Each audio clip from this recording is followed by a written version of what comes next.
Andrew. É um prazer estar aqui com vocês hoje. É minha primeira vez aqui no Brasil.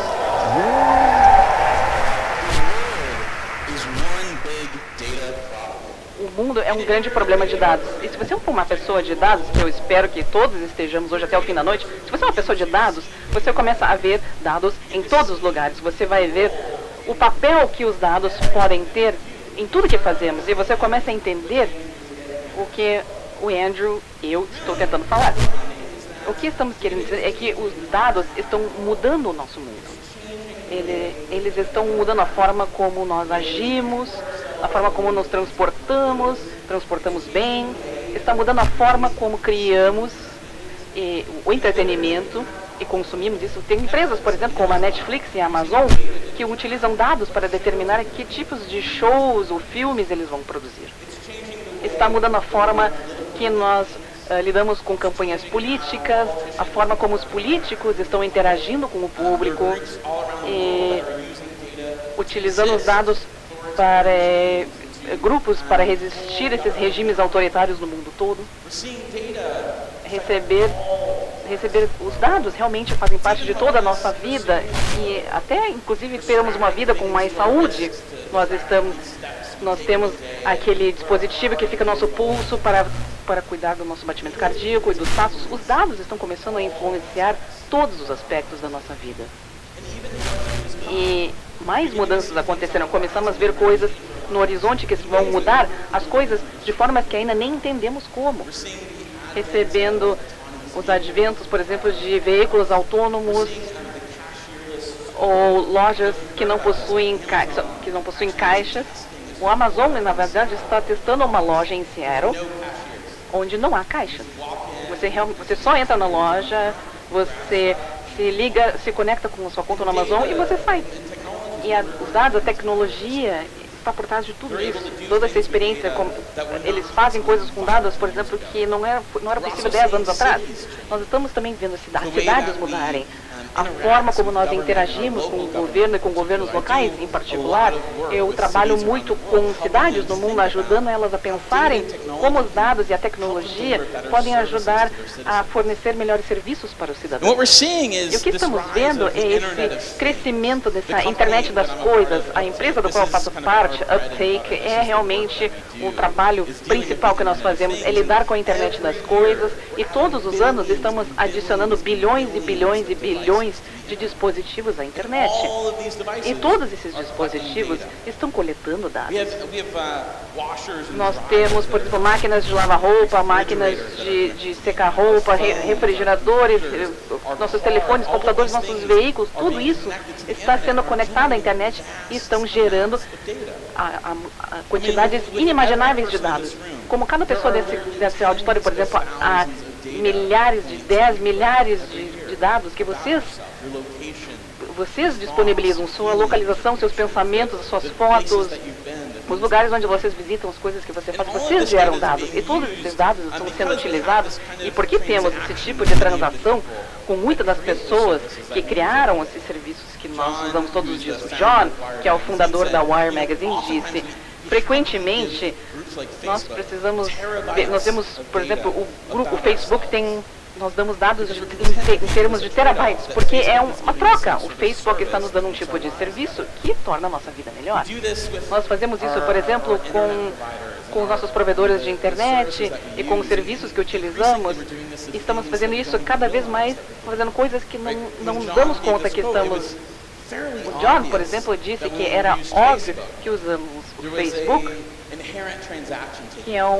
quando usamos o Facebook, há uma interação inerente ali. Eu pago basicamente pelo Facebook. E agora, na medida que estamos conectando os dispositivos e vinculamos mais coisas à internet, fica menos claro o momento que essa troca está acontecendo, essa troca de dados está acontecendo, sem nos darmos conta, mas todos esses dados são gerados. Todos os dados que nós geramos sobre nós mesmos frequentemente são utilizados para, por exemplo, encontrar pessoas para sair, para pedir comida. Nós focamos tanto na nossa energia tecnológica em resolver aquele problema do privilegiado.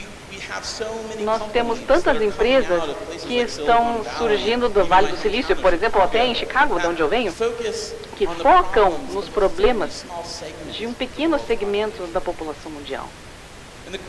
E a pergunta é, os dados e a tecnologia, eles podem ser utilizados para mais? Podem ser utilizados para mais do que para encontrar pessoas ou encontrar equipamentos ou comida? E a resposta é sim. Com certeza os dados e a tecnologia podem ser uma força de bem para o mundo. Eu realizei projetos onde utilizamos dispositivos conectados para monitorar, por exemplo, a qualidade da água e a distribuição de água para partes rurais da África, por exemplo. Eu trabalhei em projetos onde utilizamos drones em algumas partes do sudeste da Ásia, e trabalhamos também com a questão da educação, utilizando a analítica preditiva para ver quais os alunos têm mais chances de desistir da escola e tentar intervir para fazer o melhor. Os dados podem ser uma força de bem para o nosso mundo, e há diferentes formas como os dados podem ser utilizados. E por isso que existe esse movimento, o Data for Good, os dados para bem. Primeiro é o almejar os serviços mais inteligentes. O que isso significa? Que muitas pessoas que trabalham com organizações sem fins lucrativos, por exemplo, nós assumimos que nossos programas acabam funcionando da mesma maneira para todos. Nós assumimos que as pessoas que têm necessidades, eles se matriculam nos nossos programas e fazem alguma coisa para melhorar a sua vida. Mas a verdade é que a maioria dos programas não funcionam da mesma forma para todos. A maioria das intervenções das organizações não são eficazes para todas as pessoas. Então isso leva à pergunta, como podemos entender melhor onde as nossas organizações podem fazer o melhor e para quem eles podem afetar mais positivamente? E quando fazemos isso, podemos então almejar nossas organizações, nossos serviços, das pessoas onde podemos fazer o melhor para eles. Porque sempre quando entregamos algum serviço para uma pessoa que não se beneficia, nós nos perguntamos, isso foi um desperdício de recurso? Pois eu acredito que nós todos aqui nesse auditório, há alguma coisa nesse mundo hoje que quer ver uma mudança acontecer amanhã.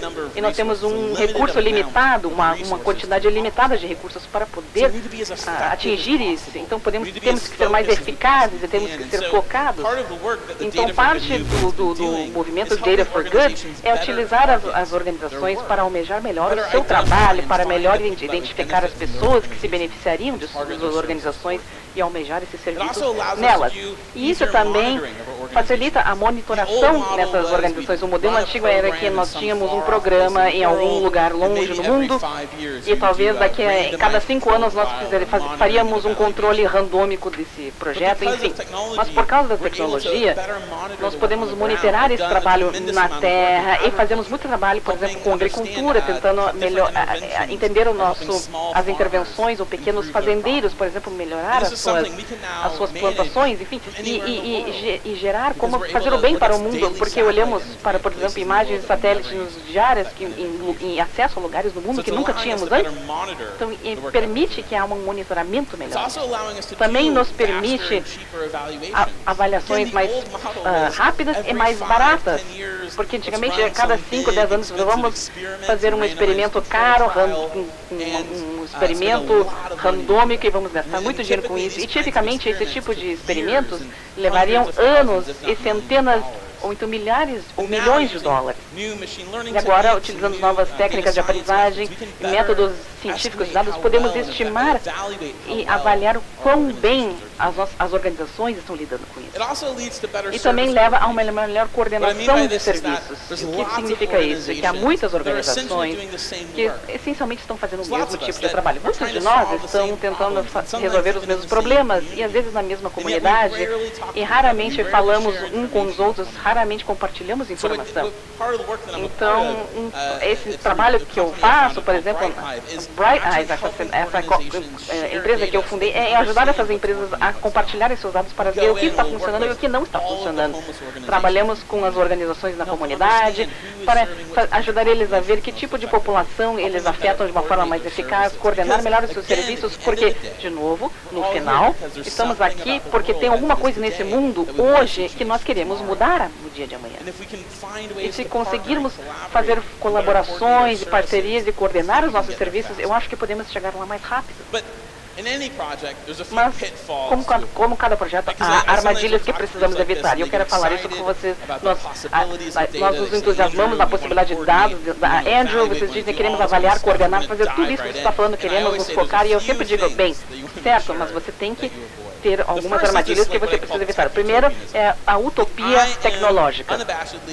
Eu sou um cara da tecnologia e eu vou ter o último telefone e os dispositivos na minha casa, e você pode provavelmente falar com qualquer coisa que tem no meu apartamento. Eu acordo de manhã e eu digo, luzes, acendam, ou eu sou o Deus do meu apartamento.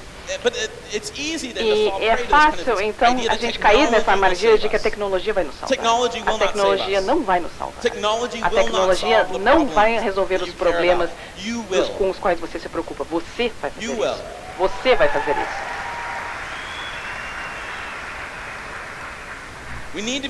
Você precisa ter cuidado ao reconhecer essa tecnologia, porque a tecnologia não é o escape, é a ferramenta que nós vamos utilizar de uma forma apropriada. Talvez a tecnologia não seja a ferramenta ideal. Então precisamos evitar a ideia de que a tecnologia vai nos salvar. A segunda é a construção demasiada. Alguns construtores aqui, cientistas de dados aqui, eu sei que nós adoramos complicar as coisas em demasia. O que eu quero dizer é que, se você me dá um problema para resolver, eu vou tentar achar a forma mais complicada para resolver aquele problema, para mostrar o quão inteligente eu sou. Isso é um problema muito grande entre algumas empresas tecnológicas com as quais eu trabalho.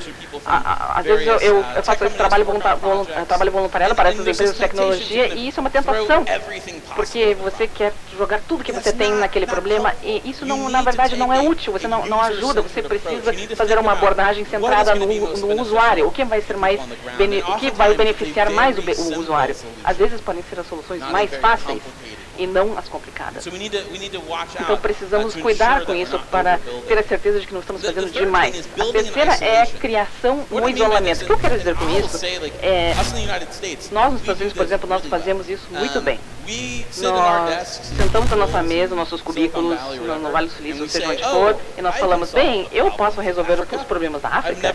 Eu nunca estive na África, mas eu já entendi e já sei como resolver isso. E essa ideia, de novo, é que parece que nós somos mais inteligentes ou melhores que as pessoas que estamos tentando servir, e isso não é verdade. Então temos que ter a certeza de que quando você está desenvolvendo e usando esses dados na tecnologia que você faz, que você não faça isso em isolamento, mas que você faça de uma forma colaborativa com as pessoas que você está tentando servir.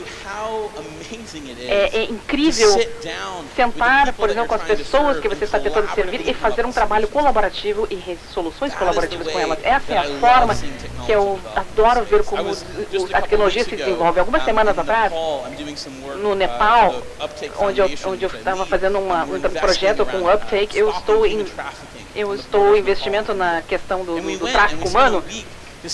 E foi uma semana onde estamos sentados com as pessoas, criando aplicativos e dados para ter maiores insights aos padrões das pessoas que estão sendo salvas. E literalmente ficamos uma semana ali sentados com eles, em chão sujos, enfim, ajudando eles a nos ajudarem para ver o que eles precisam.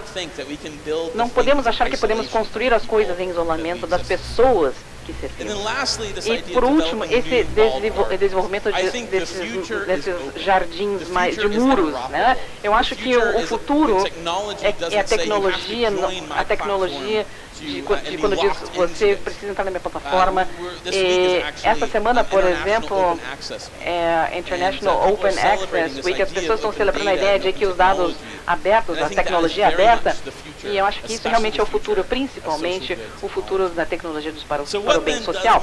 Então, o que torna um dado para um bom projeto? E o que faz isso bem sucedido? Primeiro, você tem que ter empatia com as pessoas para quem estamos servindo. É fácil quando você tem uma tela de computador entre você e a pessoa que você quer servir, e entre você e o problema que você trabalha. E acaba que você exclui um pouco dessa empatia. Precisamos ter uma empatia e respeito para a pessoa com quem está trabalhando. E isso nos leva a um design para ser mais centrado ao usuário. Precisamos pensar o que essa pessoa realmente precisa. há muitos setores ou organizações que têm problemas, trabalham com dificuldades que o pessoal do sistema privado não entende. Então, precisamos realmente usar uma abordagem centrada no usuário. O que vai funcionar para você neste ambiente? E isso leva ao sucesso. E isso também leva ao foco no impacto. Precisamos estar muito focados no por que existimos. Há muita fala ultimamente, nos últimos anos, sobre o que significa ser uma organização de impacto. Eu gosto de pensar no seguinte: se você está tentando criar um conceito sobre o que a sua organização é, imagine, por exemplo, dois mundos. Em um mundo, a sua organização existe, e no outro mundo, tudo é a mesma coisa, mas a sua organização não existe.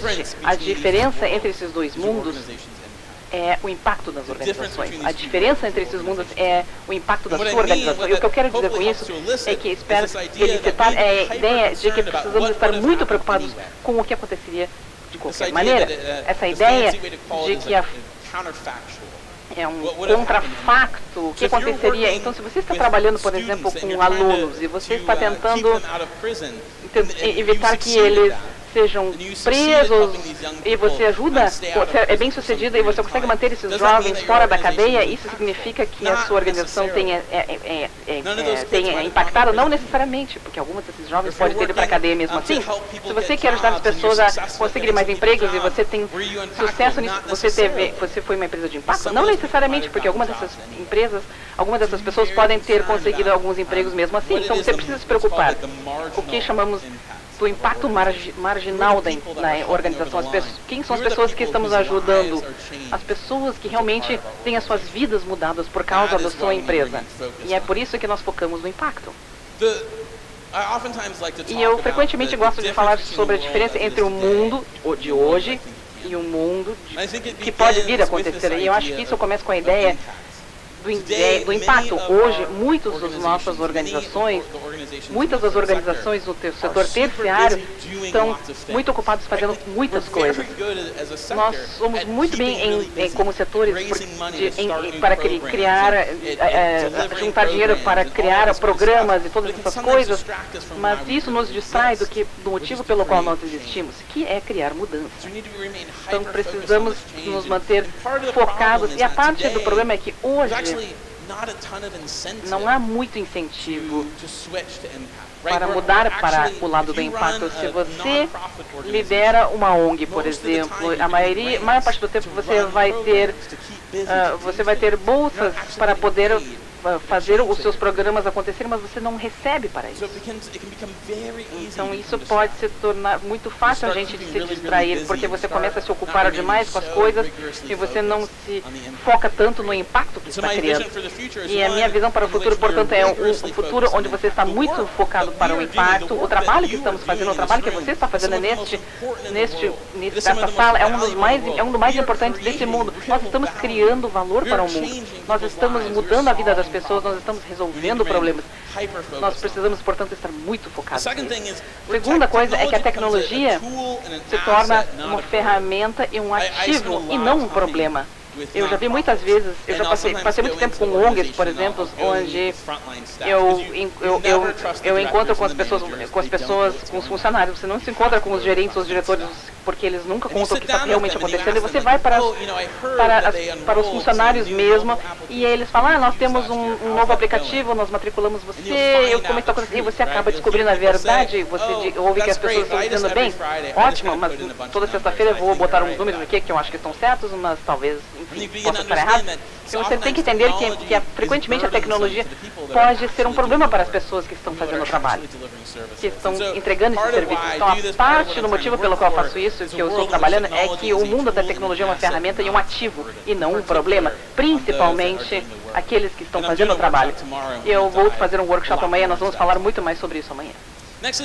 Depois, é um setor, um lugar onde todos os tipos de habilidades são utilizadas para resolver os problemas mais valiosos. Eu acho que durante muito tempo, esse terceiro setor foi dominado por trabalhadores sociais e pessoas que tinham habilidades que eram realmente muito valiosas, mas eu estou empolgada de ver esses grupos, na verdade, se juntando e ver o papel da tecnologia e os dados para tentar resolver esses problemas também. Há uma grande variedade de habilidades e de pessoas que precisamos precisamos na mesa para fazermos progresso, para resolver os problemas. Então isso é um pouco sobre a minha visão para o futuro, e esta é a minha fala favorita. É o Edward Deming: em Deus nós confiamos, mas em todos os outros precisam trazer dados. Muito obrigado por me escutarem hoje. Obrigado. Eu vejo, como setor privado, eu vejo o terceiro setor ainda carente de saber estruturar as informações e saber medir o impacto das próprias ações. Você acha que, quanto mais o terceiro setor olhar para Big Data e para a análise das informações, a captação vai aumentar? So I think Eu acho que there's a lot of há opportunity muitas for oportunidades quando nos falamos de ajudar as organizações a fazer um melhor trabalho de coletar dados para falar sobre o seu impacto. Eu acho que é um dos motivos maiores que as organizações nos procuram, porque eles querem que vocês capturem o seu impacto. Organizações que dão suporte a fundações, enfim, coisas desse tipo. E acho que isso é um aspecto muito importante do dado. Como isso nos ajuda a melhorar e a provar o impacto que temos. E uma das coisas interessantes que estávamos falando antes é que, na medida em que partes do setor social começam a se medir de uma forma mais rigorosa, eles conseguem ganhar mais dinheiro, captar mais dinheiro. Eu vi isso várias vezes, e é um padrão que estamos começando a enxergar, como saúde, a eficiência de energia, por exemplo, energética, estão começando a ser mais mensuráveis, e as organizações estão começando a fazer não apenas isso em isolamento, mas de uma forma mais colaborativa, fazer esse tipo de avaliação, não é? O financiamento, novos financiamentos acabam acontecendo, porque pessoas com dinheiro querem saber que o seu dinheiro está sendo feito para algo bom. E se você dar dados, informação a eles, eles têm mais confiança em você. Eles se tornam mais confiantes sobre a sua doação e o investimento, sobre o que o seu investimento está sendo dado. E na medida em que partes do setor se tornam mais rigorosas, eu realmente vi isso. Eu vejo novos tipos de financiamento, mais financiamentos acontecerem, e inclusive vi organizações individuais, quando elas são bem rigorosas e transparentes sobre os seus dados e o seu impacto, os doadores realmente se cativam a isso, porque isso dá mais confiança a eles. Vou agora passar para a plateia. A pergunta da Bruna, de Florianópolis: como usar os dados de maneira mais criativa? Tem alguns exemplos?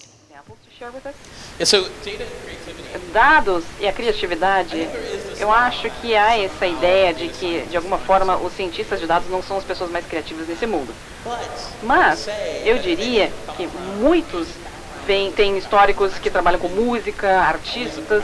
Então, realmente me impressionei como esses tipos de pessoas têm um histórico muito legal e diversificado. E com esses cientistas que trabalham com dados, se você não trazer criatividade para o trabalho, você não vai ter muito valor, você não vai criar muito valor. No workshop que eu vou falar amanhã, há uma grande parte desse lado da ciência dos dados que você precisa entender que tipos de características de dados eu vou incluir, por exemplo, no meu trabalho, e você realmente pode ser bem criativo nesse processo. E alguns dos melhores cientistas de dados realmente são muito criativos.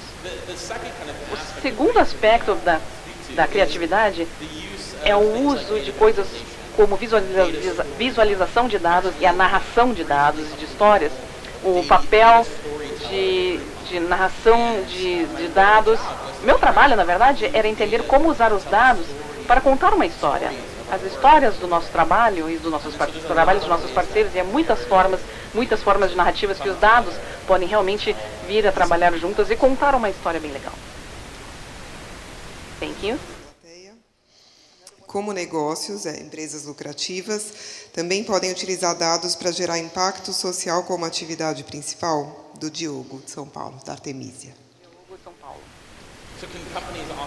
As empresas também podem usar dados para criar impacto social. Com certeza, estamos vendo a criação de dados filantrópicos, onde os dados, empresas, na verdade, estão pensando de formas como eles podem dar os seus dados, de uma forma como eles dariam, por exemplo, doariam o seu tempo, o dinheiro. Os dados são um recurso, ele é um ativo.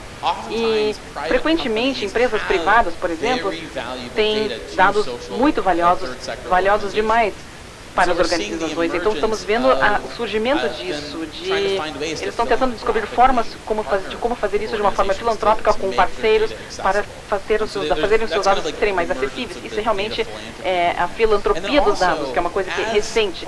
E também como partes dos setores se tornam mais mensuráveis na medida que isso acontece, e isso também induz investimentos da parte privada. Empresas, por exemplo, eu trabalhei com uma empresa de eficiência energética, ou então empresas que trabalham lucrativas, enfim, investidores com os quais trabalhamos, eles estão conseguindo atingir esse objetivo e o motivo que podemos criar esse trabalho sustentável é que estamos capturando o valor que está sendo criado. Nós estamos medindo isso, estamos falando disso e há muita oportunidade para empresas já estabelecidas para descobrir, para doar os seus dados de uma forma filantrópica e muitas empresas que estão surgindo, que estão se estruturando em volta dessa oportunidade para o bem social. Now, for a small non-profit organization in the third sector, for example, qual é o primeiro passo? O que você recomenda como primeiro passo para ir nessa direção de uso de dados e tecnologia? O primeiro passo quase nunca é técnico. Por favor, não saia daqui e vai contratar uma pessoa de dados para a sua organização. Isso não vai ser a solução para o seu problema, na maioria das vezes. É quase como pensarmos qual é a cultura da sua organização e a forma como nós podemos mudar a cultura da sua organização. Porque as organizações de todos os tamanhos podem utilizar dados. Não me importa quão grande ou quão pequeno você é, podemos pensar em termos de evidências, por exemplo, para as decisões que você faz. Por que você toma as decisões que você toma? Você tem evidências para essa decisão? Você tem evidências que provam que você está fazendo a coisa certa? Enfim, a evidência é apenas uma outra palavra para dizermos dados. Então, as organizações de todos os tamanhos pensam rigorosamente sobre as suas decisões e, frequentemente, eu vejo, principalmente em organizações do terceiro setor mais pequenas, que o melhor investimento que eles podem fazer no início é investir na cultura. Temos, por exemplo, uma reunião e não vamos apenas tomar a decisão que fizemos a decisão do ano anterior. Nós vamos usar as evidências e pensar, essa é a melhor forma para fazermos as coisas? Para o que estamos tentando fazer? Então você precisa ter essas evidências para dar suporte às suas decisões. E na medida que você desenvolve mais essa cultura baseada na evidência, as pessoas, os dados começam a seguir também junto. Você vê que tudo vai começar a se encaixar, que as pessoas vão ajudar mais a ter melhores evidências, porque você precisa de mais evidências, de mais dados. Você nunca pode forçar alguém ou forçar uma organização a se tornar mais focada nos dados. Eles precisam querer isso. E isso, portanto, começa com a cultura da empresa. Question here. It's kind of actual. It's a polemic question, actually, controversial one. It's out of our control and centralized in just a few companies that use it in an unknown way at the offline world. How to change the power we have about the use and portability of it? Yes. So the problem that essentially. O problema é que essencialmente que o Facebook é um país e que ninguém é eleito, por exemplo. Isso é um problema, realmente. Sim, absolutamente. Acho que a grande maioria, ou uma grande maioria dos dados que você cria são controlados e de propriedade de algumas empresas. Se você usa, por exemplo, eu tenho um telefone do Google, eu uso o calendário do Google, o e-mail, tudo, etc., para tudo que eu faço, e eles sabem muito sobre mim.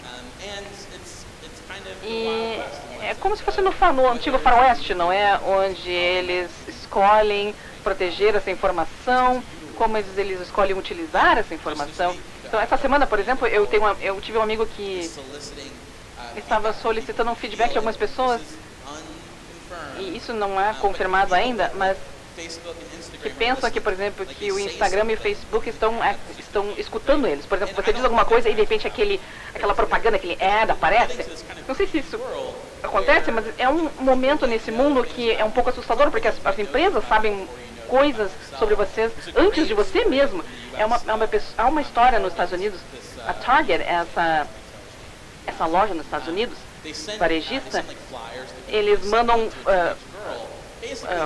folders para as pessoas com, por exemplo, itens para bebês, fraldas, etc. Então o pai eles recebem isso na casa, o pai olha para aquilo e pergunta: bem, por que você está mandando essas coisas para minha filha? Por exemplo, coisas para bebês para minha filha?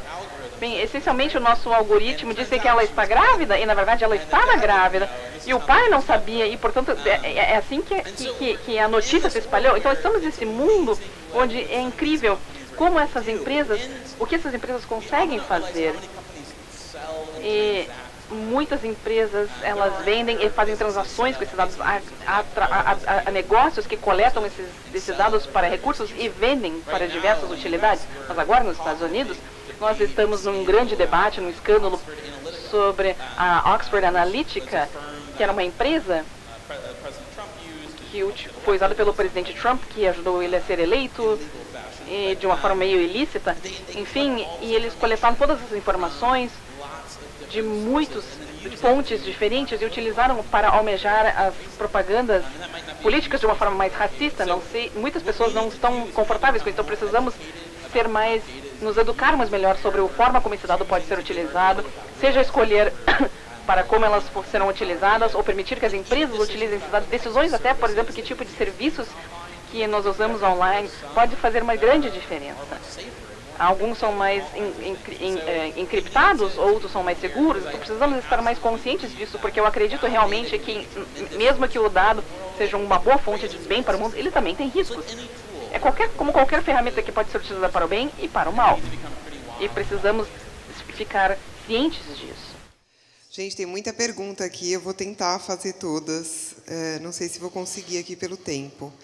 Falando em dados, utilização de dados de forma positiva, o Maurício, aqui de Florianópolis, pergunta: como dados e tecnologia podem ajudar a impactar de forma positiva o problema de aglomerados urbanos subnormais, favelas, como questões de habitação e acesso à cidade e infraestrutura básica, e dentro de realidades como a do Brasil ou outros países emergentes? O dado pode ser um bom ativo para nos ajudar a manter melhor a infraestrutura, principalmente uma das coisas que eu faço, por exemplo, no Uptake, na empresa, é que trabalhamos com cidades para mantermos melhor as cidades com pouca infraestrutura, por exemplo, água, ou trânsito, ou energia. Então, algumas coisas básicas de infraestrutura e o dado é a tecnologia, podem ajudar a manter e garantir que isso esteja funcionando de uma forma mais eficiente. E isso realmente é uma parte do que nós fazemos lá no Uptake. Nós trabalhamos com todos os tipos de coisas para manter esses equipamentos funcionando.